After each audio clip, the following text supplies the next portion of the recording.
Many professionals have asked me what's the best way to communicate. So they said, is it text, phone call, letter? Because they're all anxiety causing. So which is the best, less anxiety causing issue? Every person is an individual, so it got to ask them personally what is their best way of communication methods.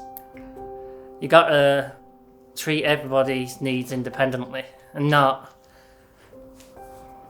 group everyone together. So selective mutism is a condition that is completely misunderstood. It works in the exact same way as any other phobia, where your brain tells you that talking is a fearful experience and your fight, flight, fright response is activated every time you are expected to speak. So it isn't where you're choosing not to talk, as many people say. It's where you feel literally frozen and you're unable to, no matter how much you want to. If I get distressed about something, I will then shut down and I can't speak. So I have like a selective mutism type thing, which I don't have control over. And it's due to very, very severe anxiety. So the autistic person in general has a very large fear centre, anxiety centre in their brain. It's simply a phobia, so with the right support it is easy to overcome. The problem is every single person makes it incredibly complicated by not understanding it and not supporting that person properly.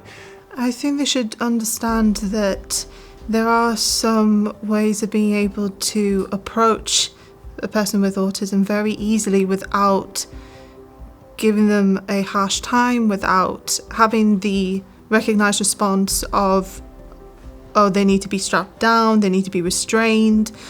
They can actually approach them just by talking or having something there, like an object that they like the most, as a nice support for them, so then they feel calmer with the situation. So basically, a talking mat is what it says it is. So all you need is a mat, and we use lots of different pictures, and they can be drawings, they can be photographs, anything you want really, you know, because sometimes a line drawing is okay for people, but sometimes a photograph makes more sense. So we choose the topic, whatever, so it might be food, and on one side of the mat we'll put a thumbs up or a smiley face saying, yeah, that's good, I like that. On the other side we put a thumbs down or a sad face saying, no, I don't like that. And then we put some hands basically saying, I'm not sure. We're looking for some new staff, aren't we? And how do we do that? It's good. Do you help us pick your staff? And what's that like? And when your staff come to when they start in your house, new staff, do they have to watch something? What do they watch? Is it a CD? And who's on that CD? You. And what are you doing on the CD? Can you remember? So Dave's got a CD of Dave signing. So part of when he gets new staff, they have to watch this CD so they can talk to you when they come and work. I mean, communication is the key if you're going to support anybody. If you can't understand them and they can't understand you, you're never going to get through the first stage. People who struggle to speak English don't have access to the services or, you know, be able to speak to social workers. And a lot of the times I've realised in recent years, there's less and less interpreters available. Things aren't accessible to people. So a couple of self-advocates, Jenny Carter and Darren Haywood, spent a lot of time thinking about communication.